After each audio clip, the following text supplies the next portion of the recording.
guys, welcome to my channel. My name is Celeste Griswold and I am the creator and designer here at griswoldknits. I just wanted to come on here and formally introduce myself and say thank you. Thank you so much to all of you who have subscribed, who have taken the time to leave a kind comment, who have purchased a hat or a pattern from me. It is so appreciated. So if you're new here, so am I. Welcome to my channel. This is a very new experience for me. I am very much a behind the scenes kind of person. So coming on here today and filming this and saying hi face to face, it's a very new feeling for me, but I knew it was time and I'm happy to be here. So all that being said, as of right now, most of my content is geared primarily towards individuals who already know how to knit. But I am considering putting out some more beginner friendly and more introductory type videos. So if that's something that interests you, definitely let me know, because that's something that I've been wanting to do. I really want my channel to be for anybody, no matter where they are in their knitting journey. So if that's something that you'd like to see, just let me know and hopefully I can make that happen. So yeah, I just wanted to come on here today and say thank you and just tell you a little bit about my channel and myself. And the reason why I like these long form tutorials is because when I first began knitting, once I mastered the basics, you know, casting on, knitting, purling, I was immediately like, well, I don't really know what to do from here. And for me, it was the long formatted videos where a creator would take me by the hand and walk me step by step through a pattern that really motivated me and really helped me to progress in my skills. And that's why I prefer doing the longer formatted videos. But today I am going to show you how I make my lavender scented flowers. So I've designed a little lavender bookmark, or if you prefer just a straight flower or flower with a straight stem, I'm going to show you how to do both of these in this video. See if I can get a little closer for you. Yeah. So, and yeah, they smell great. So if you do like lavender, then this might be a good tutorial for you. Mother's Day is right around the corner, and these make the perfect quick little gifts. They knit up quickly. They're perfect for your avid readers, your gardeners, your cottagecore lovers. That one was new for me, but that's a thing. So yeah, hopefully you guys stay tuned and I will show you how to make these. Okay, here we go, guys. So I forgot to mention that this pattern is designed using a worsted weight yarn, and I'm using 4.5 millimeter circular knitting needles, but I'm knitting flat. So you could use straight needles or double pointed needles as well. It should all work the same, but you're going to be knitting these flowers flat. So first you want to start with a slip knot. And now we are going to do a picot cast on, but in this version, we are going to be inserting our needle and casting on 2 additional stitches. 1,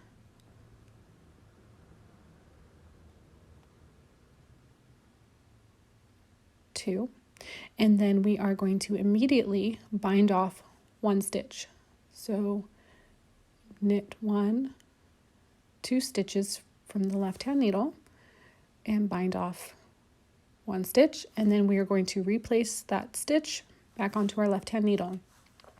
So if you'd seen the carrot drawstring bag or my Picot cast on short tutorial, this is the same process, except we are casting on 2 additional stitches and binding off 1.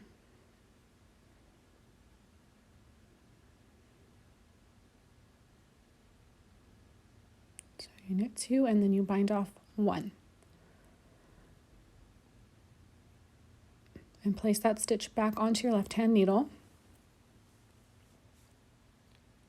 And you can see you are getting tiny little ridges. These are a little bit smaller and a little more delicate than the other Picot cast on, simply because I'm using one less stitch.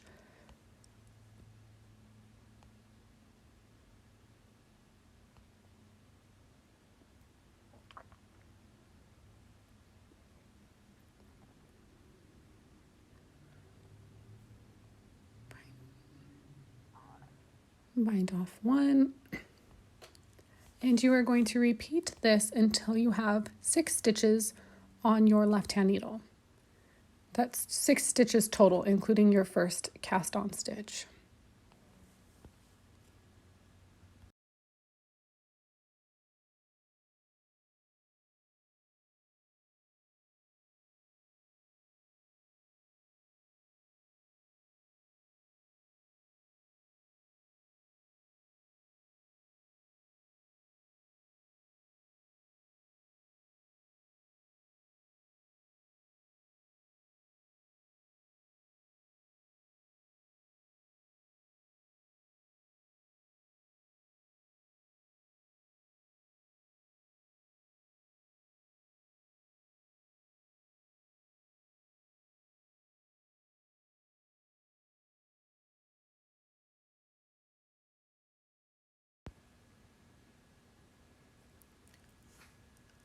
Okay, once you have 6 stitches on your left hand needle, we are ready to begin knitting the next round. And the round, or row I should say, the rows are, it's the same for every row. Whether you're right or wrong side, you're going to slip the first stitch knitwise.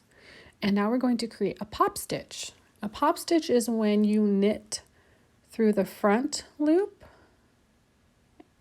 and the back loop of the same stitch. And we're going to do that twice in the same stitch. So we knit through the front and back. Now we're going to go ahead back into that same stitch and knit again through the front and the back. So a total of 4 times.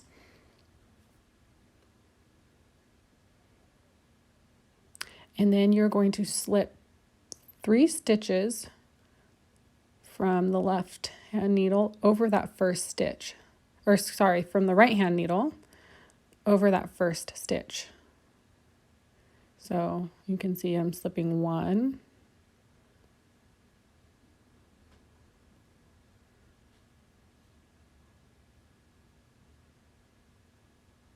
2,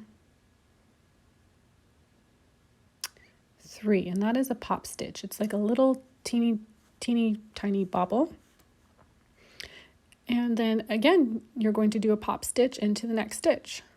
So knit front and back of the same stitch, and again knit through the front and knit through the back of that same stitch.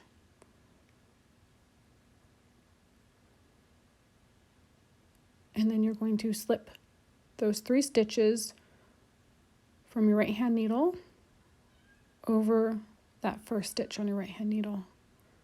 Oops, looks like I split it. There we go. And you're just going to do this again until you reach the last stitch. You're going to be purling the last stitch in this row.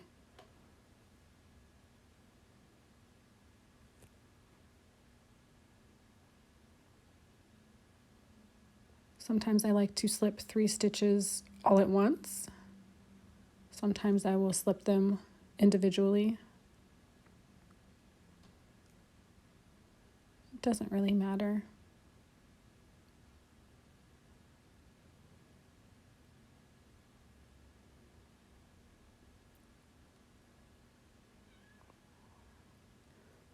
Okay, we're going to go ahead and slip those 3 stitches over that first stitch. 1, 2, 3.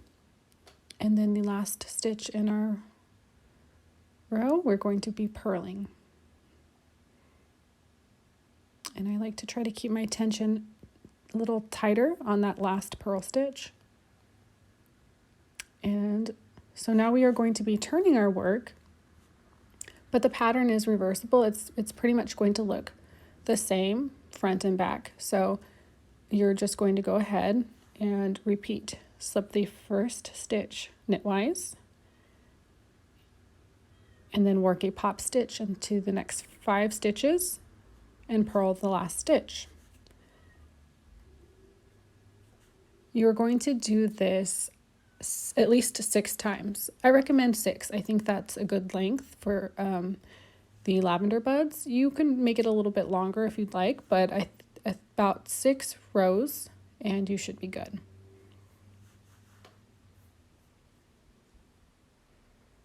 So once you finish knitting your 6 rows, I will show you what to do next.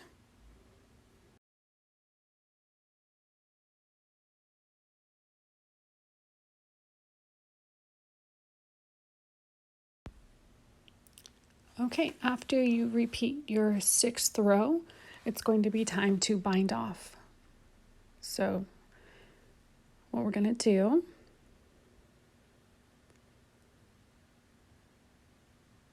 is knit the first 2 stitches,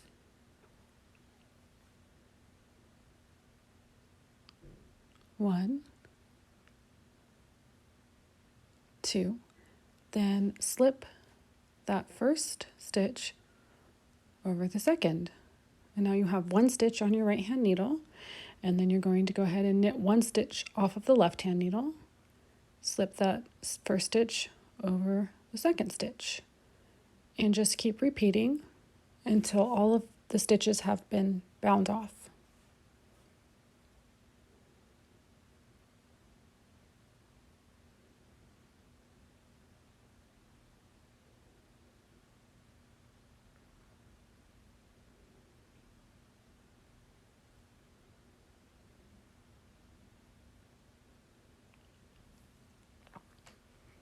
Okay, and what I like to do, excuse me, is cut a tail that is long enough for us to sew up our flower bud. And then I just pull that tail out the other side and give it a nice tug. Make sure that it's nice and tight. And you can already see there's the top. And down here where the Picot cast on is, that's going to be the bottom of your lavender. That's the part that is going to attach to the stem. And you kind of fold it in towards itself, and you can already see that lavender start to take shape. Okay, so this part is totally optional. If you like to have the contrasting little blooms sticking out of the top, you just need to go ahead and choose maybe a lighter shade or darker shade purple or fuchsia color or pinky color. You do not have to add that. It's just completely up to you. If you prefer just the plain lavender bud, you can skip this part. So right now I'm just going to show you how I create the little blooms that stick out of the top. And so you want a really nice pinky magenta fuchsia color. And what we're going to do is we're going to create 3 loops. So you want to give yourself enough length to be able to tie all the strands together in a knot. So we do 1 loop, and then I'm just going to double it over, create a second loop, just kind of measure back down so they're equal in length, and then create a third loop.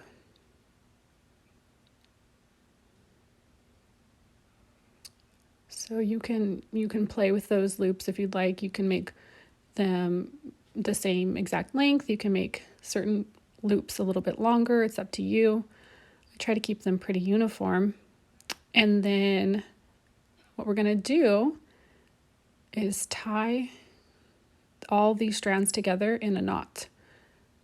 And you want to place your knot approximately where you want your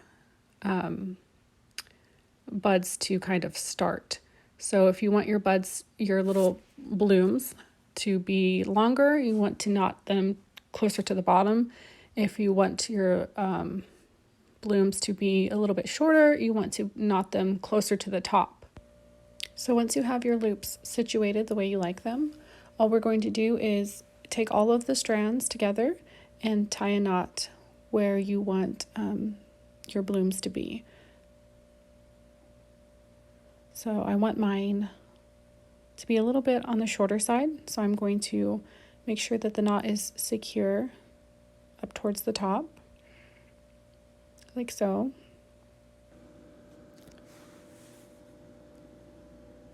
And eventually you're going to trim off this excess yarn at the bottom. But just for a visual, this is how it's going to sit inside your lavender bloom. And you can see that the little blooms will poke out of the top. And we are going to be using a crochet hook in order to pull the bloom up through the top of the lavender flower. So I'm going to start here, and you can always trim it down as needed. So if you were to just stick the lavender bloom inside of the lavender and then sew it up, it would kind of be off center. So this is where the crochet hook comes in. You want to look at the top of your lavender flower and figure out where the center is. You're going to want to go ahead and take your bloom, and you're going to find the top center using your crochet hook.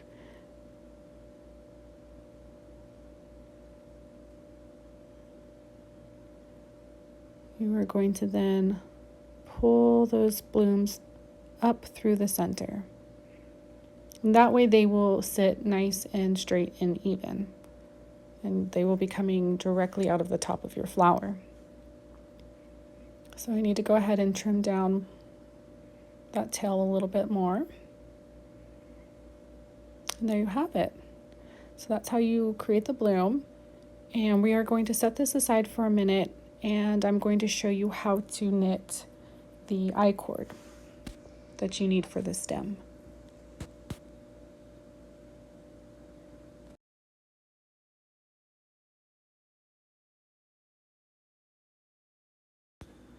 So for your flower stem, you're going to be doing an I-cord. For a bookmark, you may want to do a 2-stitch I-cord to make it a little bit thinner, which I've shown in my drawstring carrot bag tutorial. 3 stitches is also a good width. You do need to do a 3-stitch I-cord in order to make the long stem for a standing flower. So I'm going to go ahead and show you the 3-stitch I-cord here. But it's if you wanted to do a 2-stitch I-cord, it's the same process. So I only have circular knitting needles, so I'm going to be using a different technique. So I'm casting on 3 stitches, and then I'm going to slide those stitches all the way over to the opposite needle.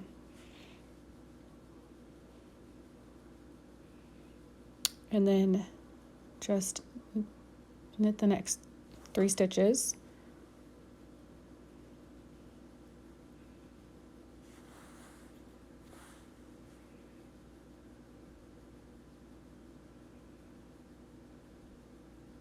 Then go ahead and slide those stitches back to the opposite needle.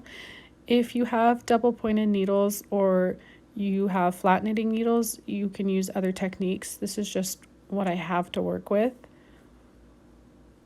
And there are tons of other tutorials out there on YouTube to show you how to use double pointed needles when knitting an I-cord or whatever you need. But like I said, this is what I have to work with. I know it's a little bit tedious, but this is how I've learned to do it on my circulars. So you just keep, sliding. If you have circular knitting needles, you're going to keep sliding those stitches back and forth, and you're going to want to continue knitting your I-cord, whether it be 2-stitch or 3-stitch, until it measures, if you're doing a bookmark, I recommend that it at least measures 12 inches in length. If you want to do a flower with a straight stem, I'm going to show you how to do that in just a moment here, but you're going to want to knit until your I-cord is just longer than the wooden skewer or dowel that you need for your stem.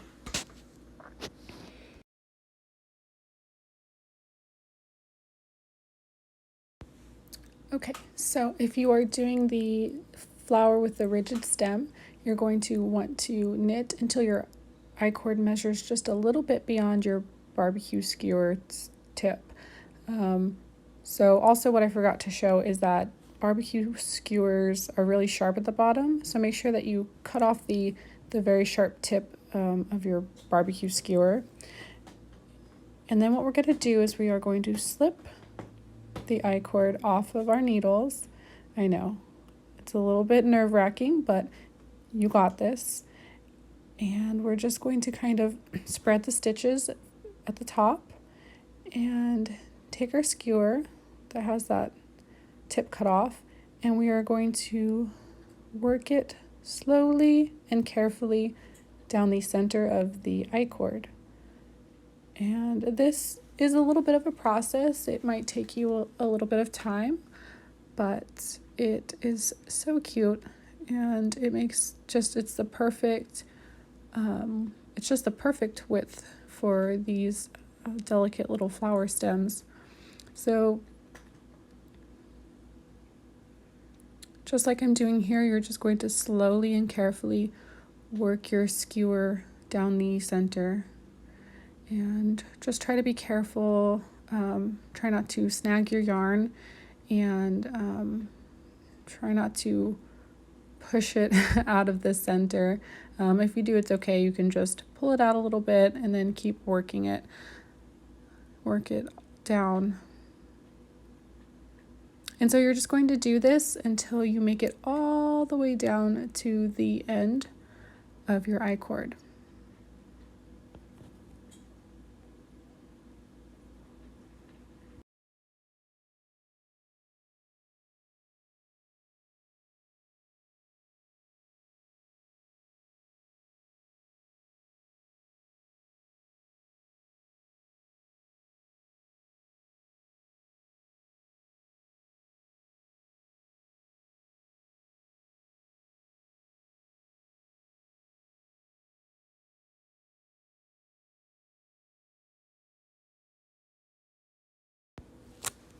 Okay, so once your wooden skewer is all the way down to the bottom of your I-cord, you are going to go ahead and just tuck in those ends, those tails, and I just kind of insert my tapestry needle through the bottom.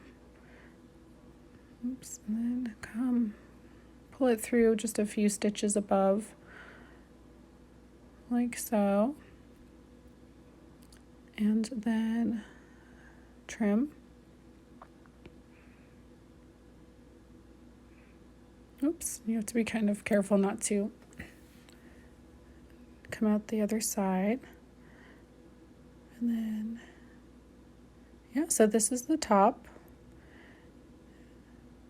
And so now you can see you've got this really pretty long stem.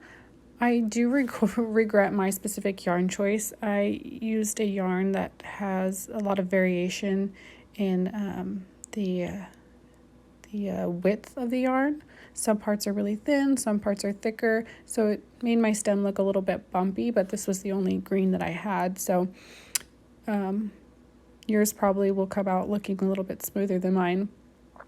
And so now we're going to bind off. We place those 3 stitches back onto our needle, and then go ahead and bind them off.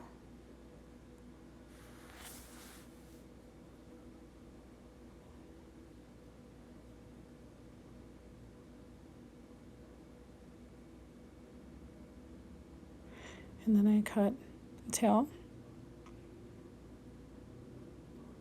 pull it through and pull it tight.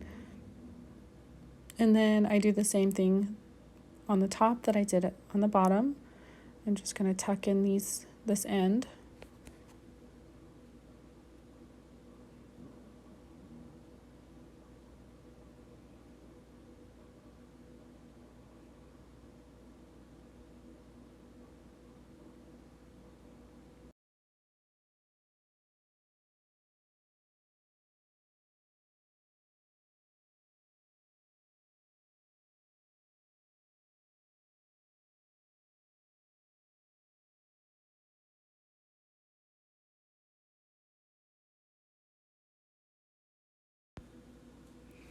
Okay, and there you have it. So, whether you decided to knit a bookmark or a flower with a rigid stem, the next step is going to be the same. So this is an example of a 2-stitch I-cord, and so on the far left is a 2-stitch I-cord. You can see is a little bit thinner than the one in the middle is a 3-stitch I-cord, and those are both for bookmarks. And then this is our 3-stitch I-cord stem, rigid stem.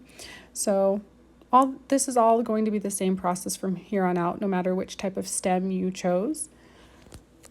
So if you would like to have a lavender scented flower, you're going to go ahead and place your stem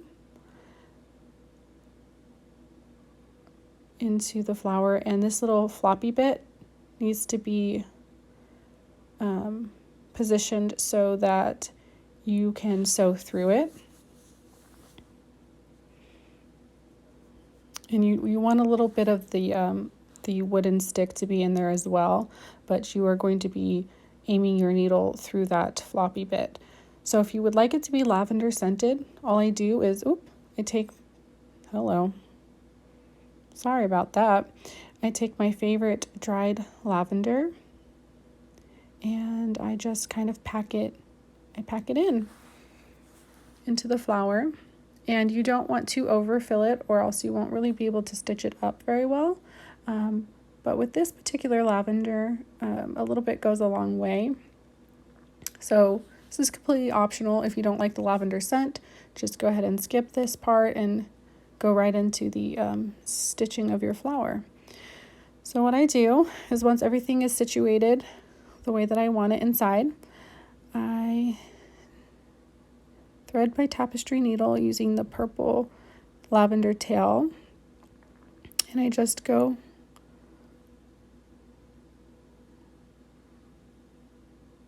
it takes a little bit of finessing, and I just go in through the bottom stitch on the side, and I go through the green I-cord as well. And then I go out to the opposite side of the lavender. So I just kind of do one stitch through to secure it all. And once it's kind of anchored, it's a little bit easier to continue stitching. So I'm just going in through one side, through the green stem as well, and then going out through the other side. This is kind of just like a little simple whip stitch, pulling it through. So you want to try to line your stitches up as evenly as possible. Go in one side and out the other. Hopefully you can see that. There you go.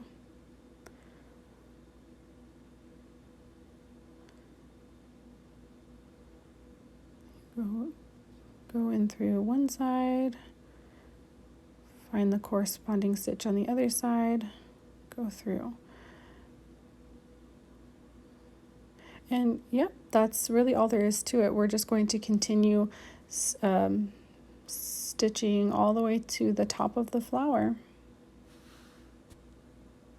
I'm going to go ahead and make sure that I stitch up the top of my flower as well. That's one of the great things about this pattern. It's very forgiving. It doesn't have to be perfect to look absolutely beautiful.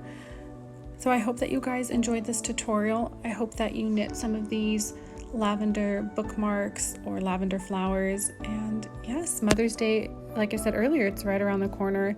This would make the perfect gift. I'd love to see some of you knit these.